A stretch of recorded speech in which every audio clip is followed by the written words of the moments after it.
बड़ी खबर, दुखद खबर, एक ऐसी खबर जिसने पूरे देश को झकझोर दिया है। 1:38 पर अहमदाबाद से सीधा लंदन के लिए एक विमान टेक ऑफ करता है और ठीक 2 मिनट बाद, यानी टेक ऑफ के 2 मिनट के अंदर ही 1:40 पर यह दुर्घटनाग्रस्त हो जाता है और धुएं का गुबार पहले से ही सभी के दिल को सहमने पर मजबूर कर रहा था कि आखिर ये कितना बड़ा हादसा हो सकता है। विमान में ब्रिटेन के 52 नागरिक सवार थे, पुर्तगाल के भी 6 नागरिक सवार थे, लेकिन कुल मिलाकर 242 लोग इस विमान पर सवार थे। ये दुखद खबर, कनाडा का एक यात्री और बाकी सभी भारतीय थे। तमाम कोशिशें हो रही हैं कि मिनिमाइज किया जा सके, अगर कोई घायल है जिसका इलाज हो सके तो उन्हें वहां से ले जाया जा सके। एक बार फिर आपको ये बताते हुए कि सीधी तस्वीरें आ रही हैं, इनमें से कई तस्वीरें आपको विचलित भी कर सकती हैं। और बड़ी खबर गुजरात विमान हादसे पर हम आपको बता रहे हैं कि विमान में ब्रिटेन के 52, पुर्तगाल के 6 नागरिक थे। अर्पिता और अंकित हमारे 2 सहयोगी इस वक्त न्यूज रूम से हमारे साथ जुड़ गए हैं। अर्पिता और अंकित, जल्दी से बताइए क्या दिख रहा है जब हम सैटेलाइट इमेजेस देखते हैं। अंकित, तो क्या समझ में आ रहा है, किस तरह से यह हादसा हुआ? बिल्कुल, और ये हम आपको सैटेलाइट इमेज ही पहले अंजना दिखाने की कोशिश करते हैं। अंकित विस्तार से जरा बताएंगे, क्योंकि अब सबसे बड़ा सवाल है कि कितना हाइट, क्योंकि ये भी कहा जा रहा है अगर ये और उड़ गया होता फिर गिरता, रेस्क्यू टीम पहुंचने में हो सकता है समय लग सकता था, लेकिन यहाँ से सोचिए टेक ऑफ करते हुए 2 मिनट के अंदर ही गिरा है। रेस्क्यू टीम जरूर पहुंची होगी, लेकिन अंकित जरा ये बताइए इसकी हाइट उस वक्त क्या रही होगी और किस स्पीड से ये नीचे गिरा होगा, उससे अंदाजा लग पाएगा कि हम कितने यात्रियों को बचाने में सक्षम है या नहीं है। देखिए, हर पैसेंजर एयरक्राफ्ट जब टेक ऑफ करता है तो पैसेंजर एयरक्राफ्ट एक सिग्नल ब्रॉडकास्ट करता है जिसे हम कहते हैं एडीएसबी सिग्नल। उस सिग्नल के आधार पे ग्राफिक्स हम दिखा रहे हैं। हम 2-3 चीजें साफ साफ बता सकते हैं जो कि बहुत ही प्रिलिमिनरी इंफॉर्मेशन है। पहला ये कि 1:38 पे इसने आखिरी सिग्नल ब्रॉडकास्ट किया था। ये एयरपोर्ट का इलाका है, ये जो इलाके दिख रहे हैं ये रिहायशी इलाके हैं। एयरपोर्ट ने यहाँ से, इस एयरक्राफ्ट ने यहाँ से शुरू किया और जहाँ पे रनवे खत्म होता है वहां तक पहुंचा।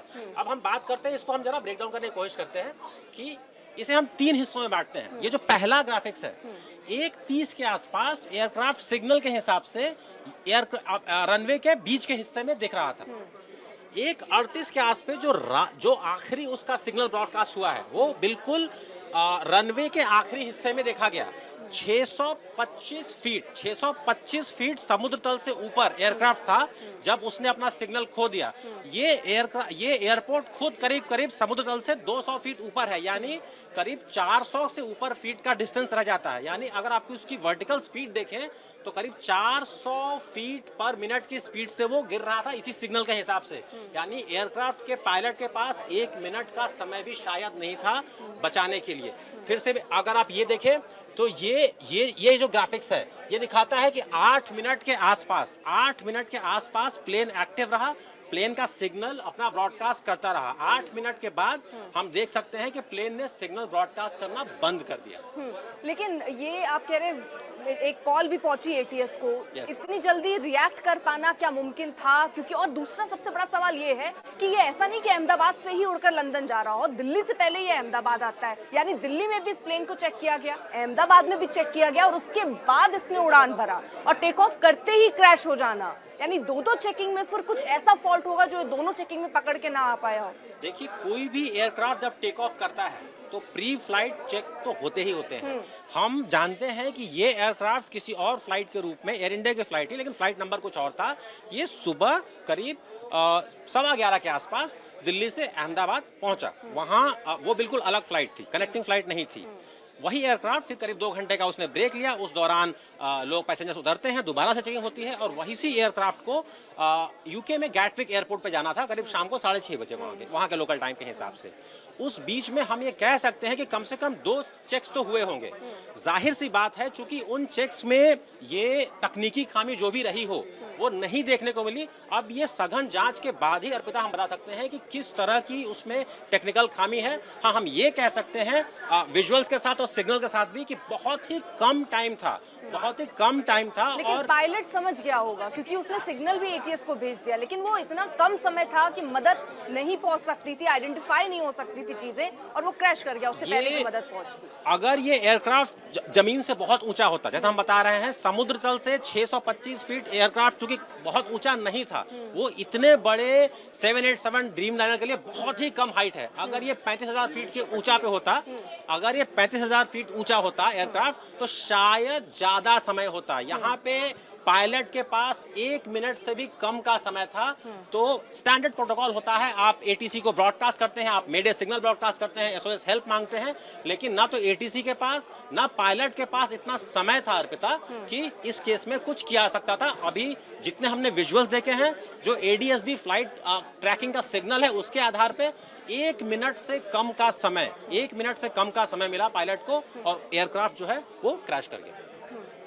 और ये देखिए, हम ये लिस्ट भी आपको सामने दिखाते हैं। ये दरअसल जो लोग फ्लाइट में सवार थे, ये उन पैसेंजर्स की लिस्ट है और ये वाकई चौंकाने वाला है, क्योंकि इसमें विजय रूपानी का नाम भी है। अब कई ऐसे नाम इसमें केवल भारतीय नहीं थे, विदेशी नागरिक भी थे जो इस विमान में मौजूद थे, जो अमेरिका जा रहे थे। तो फिलहाल बहुत बड़ा सवाल है कि आखिरकार ये हुआ कैसे, क्योंकि टेक ऑफ करते ही कैसे ये विमान क्रैश हो गया। अंकित, ये बहुत बड़ा सवाल है, क्योंकि हम यहाँ अगर ये देख रहे हैं, इन तस्वीरों को देखिए आप, 1:30 पर ये जो फ्लाइट है इसने उड़ान भरी और 1:38 पर क्रैश हो गया। इसका मतलब 1:35 के करीब उसने सिग्नल जो है एटीएस को दिया होगा कुछ ना कुछ खराबी के लिए। क्या ये देखिए, ये लिस्ट मैं एक बार जरा जल्दी से आपको दिखाती हूँ। इस लिस्ट को अगर आप देखेंगे तो इसमें कई नाम आपको नजर आएंगे और ये केवल इंडियन नहीं है, इसमें बहुत सारे अलग अलग देशों के भी लोग हैं जो इसमें सवार थे और किसी को उस वक्त ये अंदाजा नहीं था कि कुछ ऐसा होगा। वो फ्लाइट उन्होंने ली और जब इंसान बैठता है, टेक ऑफ होने के वक्त ही सिर्फ 8 मिनट का वक्त, किस तरह के अंदर स्थितियां रही होंगी उस वक्त, जब अचानक से क्योस की स्थिति तो रहती है अंकित, जब अंदर ऐसी सिचुएशन बने। ये पूरी लिस्ट भी देखिए सामने आ चुकी है, लेकिन और कोई अपडेट अंकित अगर सामने आ रहा हो अभी? कि देखिए, एयरक्राफ्ट के बारे में एक और जानकारी है। एयरक्राफ्ट करीब 11.5 साल पुराना था, तो अभी अपनी शेल्फ लाइफ तो बची हुई थी। 787 जैसा कि आप जानती हैं, एक बड़ा एयरक्राफ्ट होता है। जैसा कि मैंने पहले कहा, अगर किस्मत ऐसी होती कि एयरक्राफ्ट ज्यादा ऊंचाई पे, अगर इंजन फेल होने की घटना हुई है या जो भी घटना हुई है, अगर ज्यादा ऊंचाई पे पावर लॉस होता, तो उस केस में क्रू मेंबर के पास समय ज्यादा मिलता है। इस केस में जो हम देख पा रहे हैं अभी तक, उसके पास पायलट को समय नहीं मिला। क्योंकि मतलब अगर आप ये कह रहे हैं ऊपर उड़ जाता फ्लाइट तो यहाँ समय होता रेस्क्यू करने के लिए, लेकिन फिलहाल ये लिस्ट भी हम साथ ही साथ आपको दिखाई रहे हैं। ये पूरी लिस्ट है, पैसेंजर लिस्ट हमारे पास है, कौन कौन लोग इसमें सवार थे। केवल भारतीय नहीं, इसमें विदेशी भी थे पर्यटक। 52 ऐसे अंकित, करीब 52 विदेशी यात्री हैं अर्पिता, उसमें पुर्तगाल से हैं और कनाडा से हैं। ये हम अभी इस लिस्ट के आधार पे हम 52 ब्रिटिश नागरिक हैं और कैनेडियन नागरिक हैं, और हम इस लिस्ट के आधार पे ये कंफर्म कर सकते हैं कि इस लिस्ट जो अहमदाबाद से जो लंदन जो फ्लाइट जा रही थी, उसमें इतने विदेशी नागरिक भी थे। तो ये पूरी लिस्ट भी देखिए हम साथ ही साथ आपको दिखा रहे हैं और हम इमेज के जरिए भी आपको समझा रहे हैं, बता रहे हैं कि कैसे ये हादसा हुआ। अंकित जिस तरह से बता रहे थे कि अगर ये फ्लाइट ऊपर उड़ गया होता और तब क्रैश होता, तो बचाने की जो प्रयास है वो समय और मिल जाता और मुमकिन था कि और लोगों को हम बचा सकते। लेकिन एक और आपने इमेज अगर दिखाई थी वो हम दिखा पाए, जहां पर आप काला धुआं था और वो जो रिहायशी इलाके में प्लेन घुस गया। ये देखिए, ये इमेज भी हम अगर आपको दिखाएं, यहाँ पर रिहायशी इलाके में ये प्लेन घुसा। क्योंकि आप अगर आपने सफर किया होगा, ये अगर ये थोड़ा जूम हो सके तो मैं आपको दिखाऊं, ये देखिए, ये घर है लोगों के। अमूमन जब आप सफर करते हो, ऊपर गिरी है, वो डॉक्टर्स का हॉस्टल है।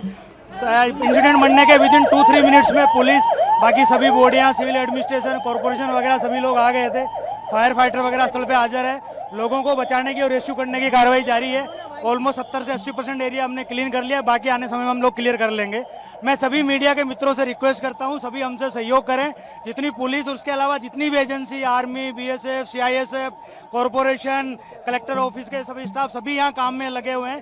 प्लीज़ हमसे सहयोग करिए और थोड़ी सी हमारे लिए जगह बना के रखिए, ताकि हम एम्बुलेंस को ग्रीन कॉरिडोर बना के हॉस्पिटल तक पहुंचा सके। Thank you.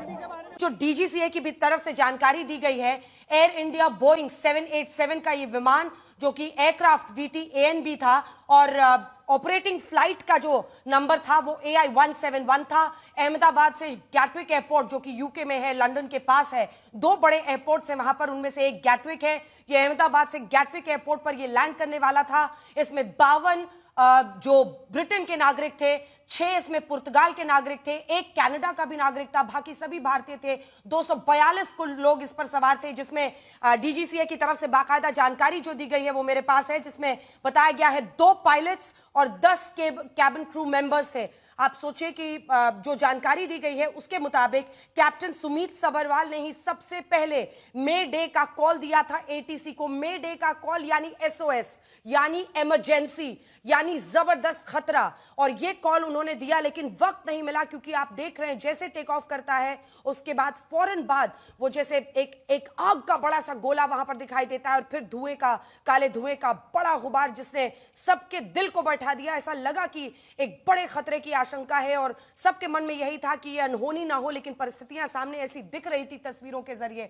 हम आपको बता रहे हैं कि 2 इसमें जो एयरक्राफ्ट में कमांड में थे कैप्टन सुमित सबरवाल और first officer Clive Kunder. Captain Sumit Sabharwal जो कि 8,200 घंटे का उनका फ्लाइंग एक्सपीरियंस है। देखिए, जब भी ऐसे कोई भी विमान के लिए टेक ऑफ होता है तो जो इंटरनेशनल फ्लाइट है उसमें बहुत ही एक्सपीरियंस पायलट्स को डाला जाता है।